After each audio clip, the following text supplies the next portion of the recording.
Here's a bit of a life hack for you. If somebody says to you, "Would you like my old copy of Hero Quest?" you say yes. Now, thank you, Susie. It didn't come with miniatures, but I've got the furniture and the cards and the dice and everything, so I'm very happy with that. We are going through an adventure with White Box using our useless character I rolled up in my other video. I've turned him into a dwarf to give him a few more interesting and useful abilities, like giants and monsters do half damage, keen detection, 1 to 4 when searching, you can find traps and that, and 1 to 2 when passing by. This is on a d6. He speaks gnome, goblin, orc and kobold languages, as well as common, and he's got a +4 versus magic for his saving throw. I've kitted him out with as much armour as he can carry to try and bring his armour class down to protect his 2 hit points. So this is Farkle, the dwarf fighter. And like I say, in White Box, your demi-humans can have classes. Now this is Angelo, the halfling fighter. He is once again kitted out with some decent armour. He's carrying a 2-handed weapon, so he's not using a shield, and he has 5 hit points, which is quite pleasing. I'm happy with that. He also has some good abilities, +2 to hit with missile weapons. So his longbow he's got here. Yes, halflings can use longbows. There's no restriction on that. Versus giant monsters, they do half damage to him. His near invisibility ability, 1 to 5 on d6, he can sneak past things and hide, move silently, that kind of thing. But in his plate armour, I'm not sure if I'm going to go with that, because it would seem quite silly. Okay, our final character is Matilda the cleric. She is again kitted out with some serious armour to bring her armour class down.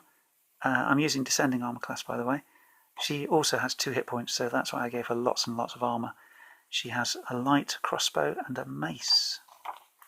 So those are our heroes, and they are here to explore the Haunted Keep. Now I've drawn up some encounters here, and each of these corresponds to one of these cards, so I don't know what's going to come up first. And in the main room here, which is the final room they can get to, there is the boss, which is a giant spider. And the rumours are she is guarding something, some powerful magical weapon. So our heroes have arrived at the Haunted Keep. They are at the main door, and our leader Angelo, the armoured halfling. Can I get him into focus? Yes. There he is. I found him in a random bag of miniatures on the market. In fact, these the others weren't. Yeah, he was a random miniature that came along, and he looks like a halfling in plate mail, which is kind of fun. Now he is going to listen at this door to try and gain surprise on whatever might be in there. So he rolls a 1d6, and he has to get a 1 or a 2 to hear noise. He rolls a 3. Okay, not so good. Now our heroes are going to try to open this big heavy dungeon door, and the humans and elves are able to open an unlocked door on a roll of 1 or 2, and dwarves and halflings have a base 1 in 6 chance, but Angelo gets a +1 for his strength, so he can open this door easily on a 1 or a 2. And he gets a 5. So we've lost surprise, but all our heroes are now going to force the door open and find out what's inside. Let us draw the first encounter. Let us make sure, first of all, that these are nicely shuffled.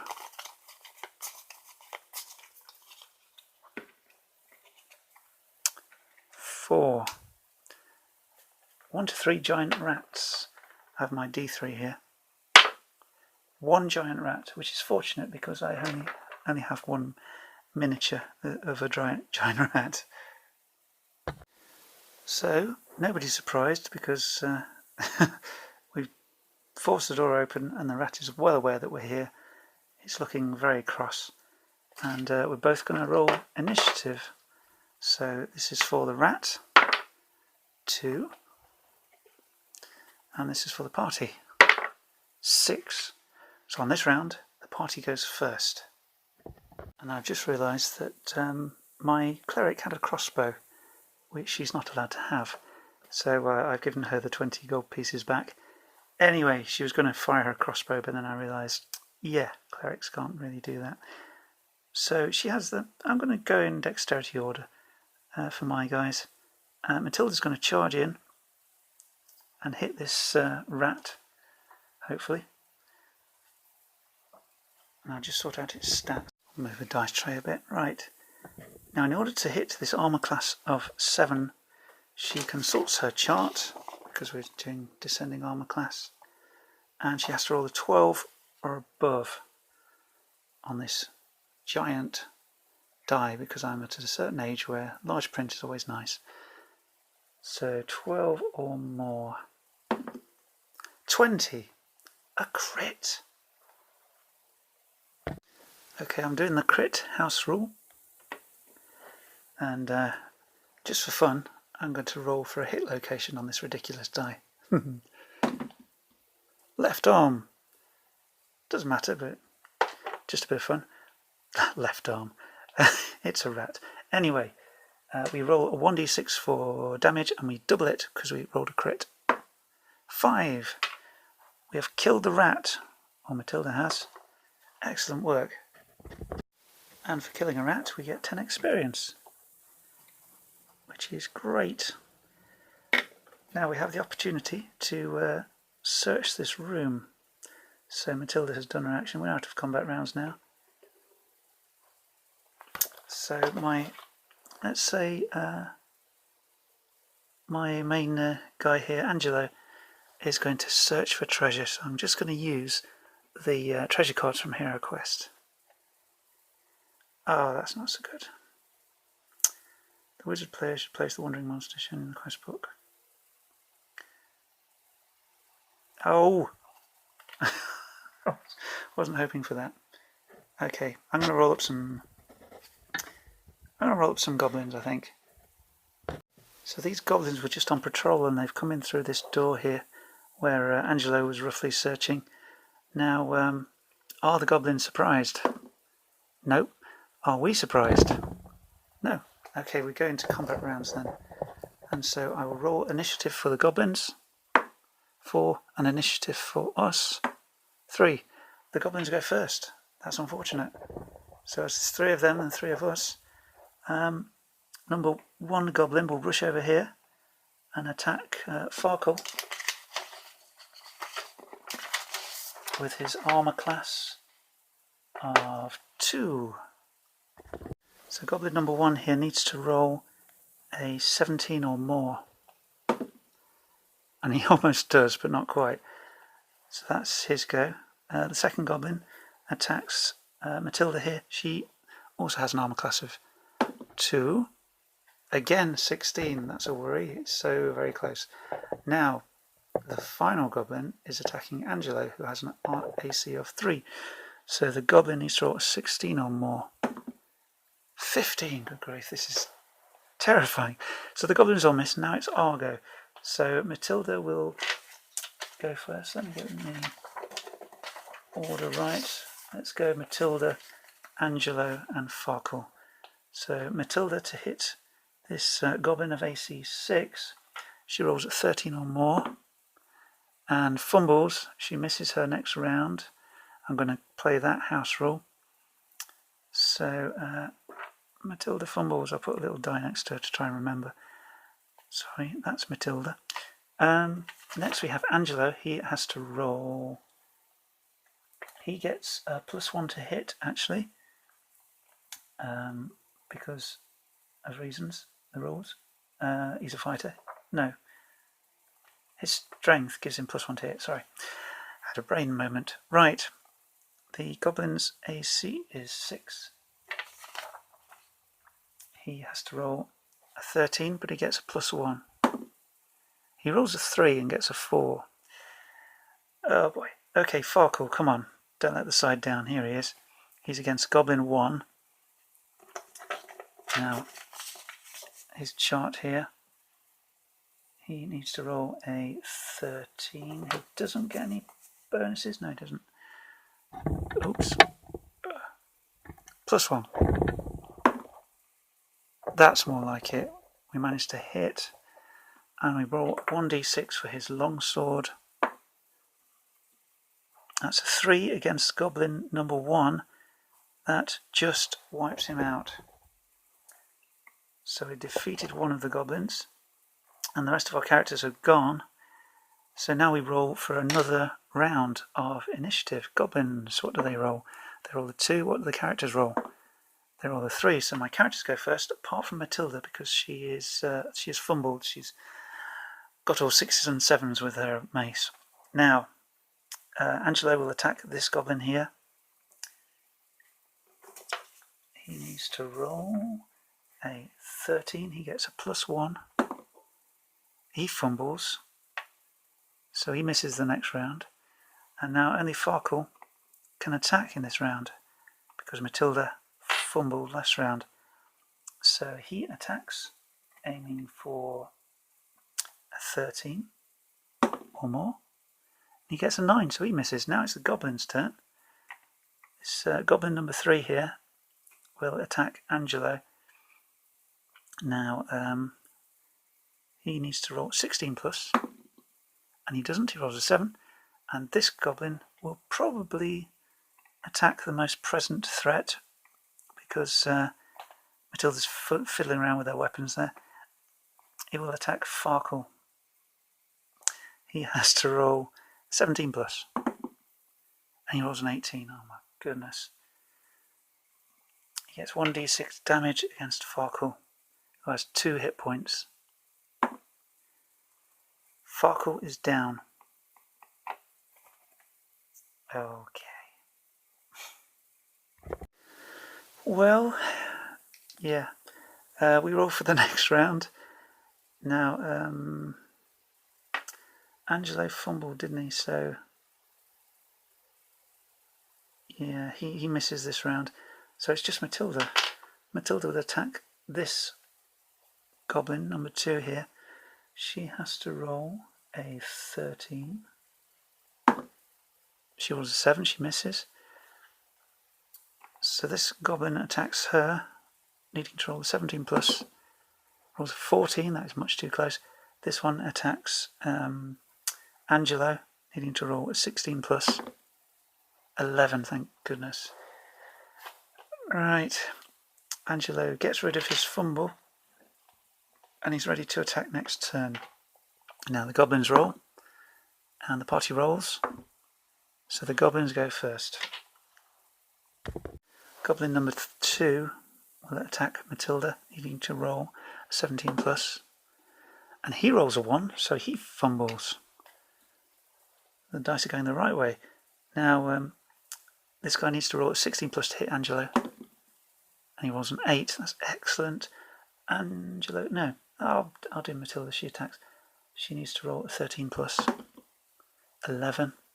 I didn't roll that with any conviction, did I? It's my own fault. And come on, Angelo, let's get rid of this guy.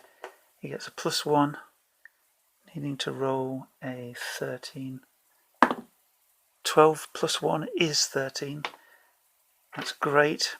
We roll 1d6 for damage and add 2 because he has strength, and he gets +1 for his battle axe anyway. So 6 damage on Goblin 1. No, Goblin 3, sorry.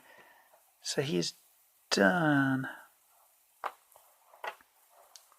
Okay, and now this goblin cannot attack next round.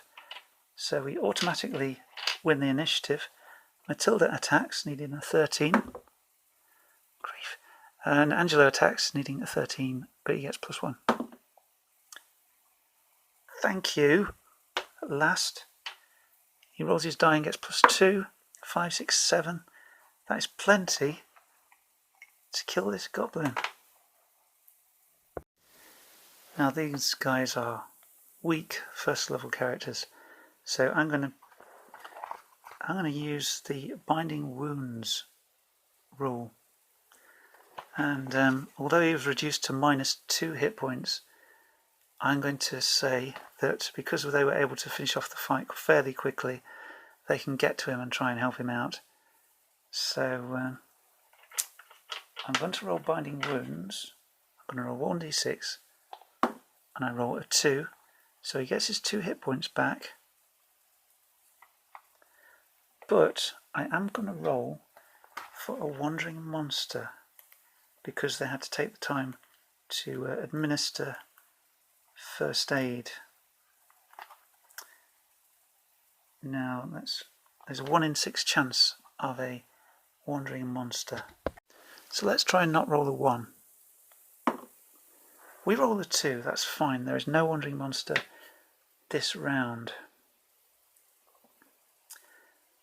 Okay, we're back up, we're alive. We're going over this way to find out where the goblins have come from. That's basically a short rest in the 5th edition. Now we're going to listen at the door. We're going to roll a 1 or a 2, see if we can hear anything. We roll a 2. So I'm going to sort of say that means we're not going to be surprised, because we can hear that there's something going on next door.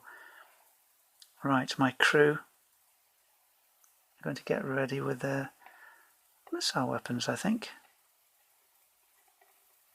Matilda's going to open the door, and the guys are going to stand a little way back with their missile weapons ready, because she doesn't have a missile weapon, apart from oil, weirdly. Now, we're going to find out what's in this room. A 3. 1d3 orcs. Got my d3. 3 orcs. I would have preferred... Yeah, less. Anyway, let's sort these orcs out. So what I'm going to do to try and avoid another fight, which might kill us all, I'm going to roll on the reaction table. Reaction check. The reaction of monsters to the player characters should be determined by the referee based on the monster's intelligence or wisdom and the situation in which the encounter occurs. Unintelligent monsters will simply attack. If there is any uncertainty about the monster's reaction, a roll can be made on the following table. My dwarf is going to call out to them because he can speak orc, and he will say, look, we don't want any trouble. There's money in it for you if you just let us pass unmolested. So I'm going to roll on this chart. 5 is negative. Okay, negative is not hostile, but it's not brilliant. I think we're going to still have to fight, maybe. One of the orcs is quite hard, he's got a lot of hit points. So let's have a think. Okay, the chart said negative, but my orc is offering to pay for safe passage.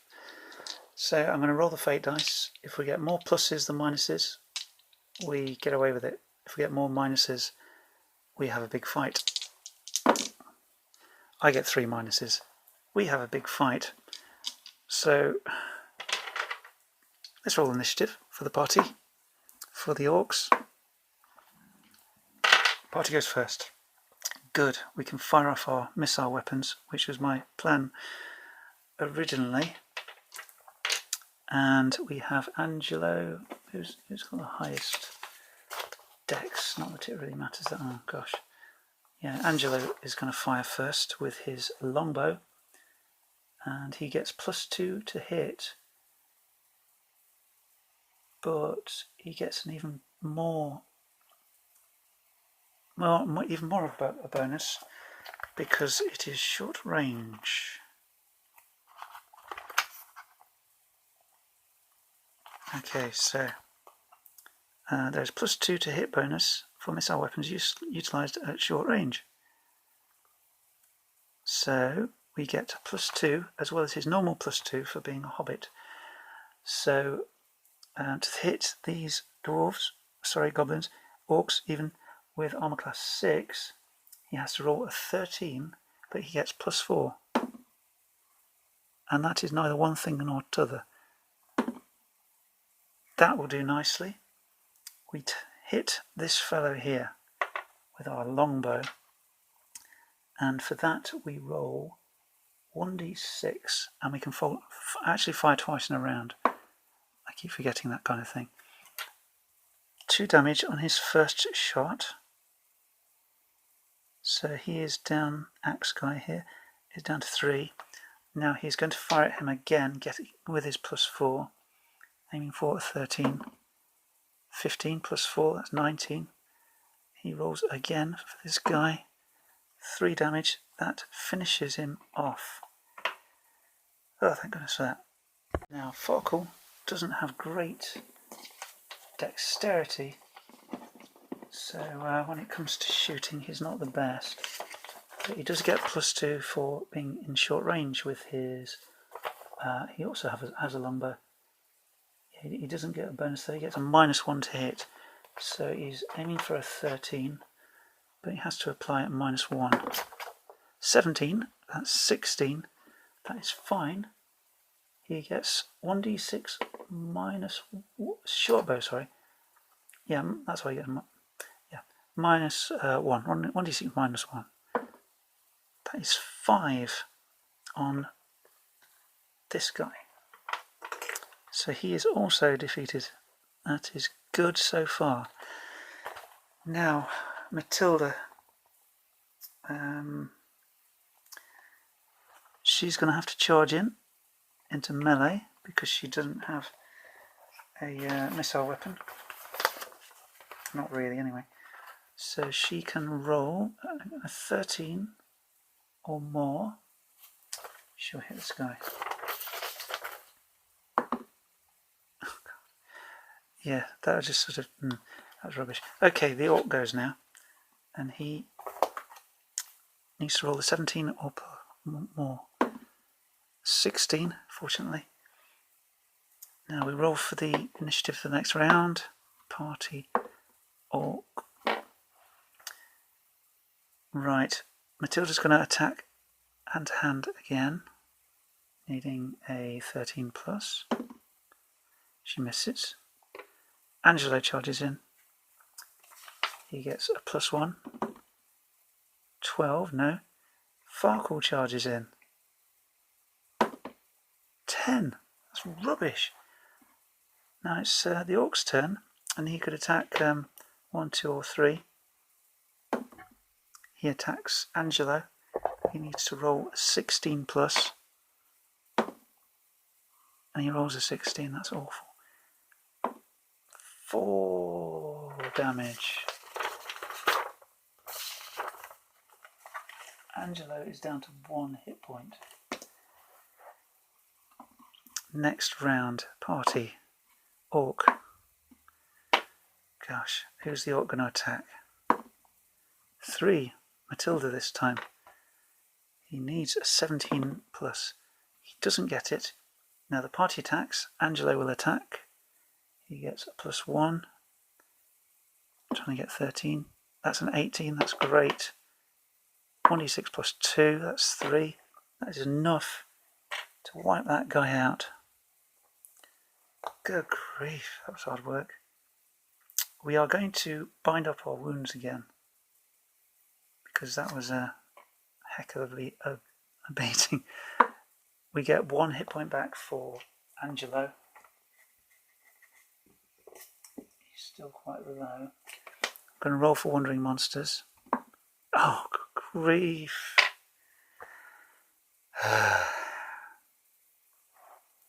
How many goblins? Oh no, 3 goblins again. Well, we would wait around trying to heal ourselves. And with Wandering Monsters, I'm using the rules that... Well, actually, no, this was a Wandering Monster card, wasn't it? It's not an actual other kind. So this one deliberately said they attack you. Ordinary Wandering Monsters, we can try to negotiate, which we will, with these goblins. We might have a chance, maybe, if they see the dead orcs everywhere. It might put them off. So, yeah, let's try that. So we're going to try to bribe them again, maybe, or at least say, look, we killed all the orcs, do you want some?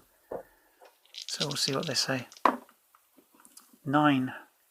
Positive. They might leave us alone.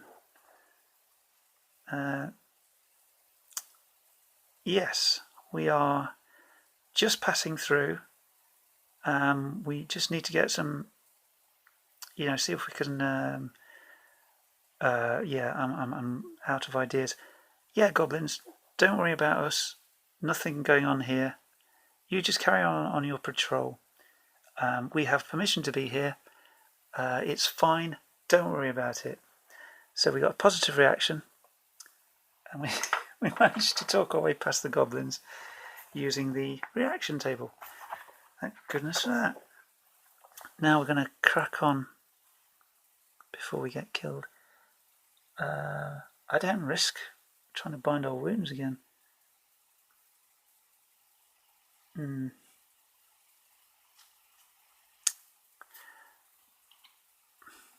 think we're going to have to take more time because 2 hit points for our main fighter is a bit not great. We get 3 back. We are back to full for Angelo. But we're going to have to roll Wandering Monsters again and try them to talk them out of killing us again. That is neither one thing nor another. Right, 3, that's fine. No Wandering Monsters. Let's get the hell out of Dodge. I'm frightened to search for treasure, to be honest, in case we get another Wandering Monster. But we haven't found anything yet, so Potion of Speed. Okay, that's not a Wandering Monster, so that's good. So write that down here. I haven't worried too much about the movement rules because it's, it doesn't really matter that much. We're going to listen at this door. Let's have a 1 or a 2. A 1. We will not be surprised by what's in there. Now, we prepare ourselves for whatever may be. It's a 2. That is 1d3 plus 1 kobolds. 2 kobolds. Let's sort those guys out. So I'm going to roll for surprise for the kobolds. 1 or 2 now. And I'm going to roll on the reaction table because my dwarf can speak kobold. Maybe my halfling can as well, I'm not sure. Language. Well, a bit vague about that. It can speak with creatures that fit the style of the referee's campaign, whereas the dwarf is a bit more specific. So let's roll on the reaction table. 8. Uncertain. Okay, I'm going to use my crazy fate dice again. More pluses, the better. We get more pluses, so they're going to be okay with us. It looks alright. As the kobolds have been so helpful, let's give them a chair to sit down on. Alright, we're going to sneak past the kobolds. When I'm negotiating here, I'm going to put the XP of one of the monsters. So I got 10 for negotiating past the goblins, and I got 10 for negotiating past the kobolds. That's the way I'm working it. So we're okay with these guys. These tiny, tiny kobold miniatures. They're so tiny. Don't mind us, kobolds. We're just passing through. Now, we're going to listen at this door. 1 or 2.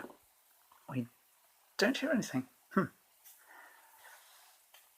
going to open that door. There we go. Now, we're going to get ready to fight, just in case. What is in this next room? 5 of diamonds. A gnoll. Okay, this is the second most powerful creature I've put in the dungeon. My dwarf's linguistic ability fails him because he doesn't know how to speak gnoll. And I think we're going to have to fight this guy. My 2 missile folks are going to try and shoot him. Now, is he surprised? Are we surprised? No. So this is initiative for the party. 4. Initiative for the null. 3. Good. So Matilda is going to fire. No, she's not. Angelo is going to fire his bow. He gets +2 and a +2 for short range. The null's armor class is 5, so we have to roll 14 plus to hit.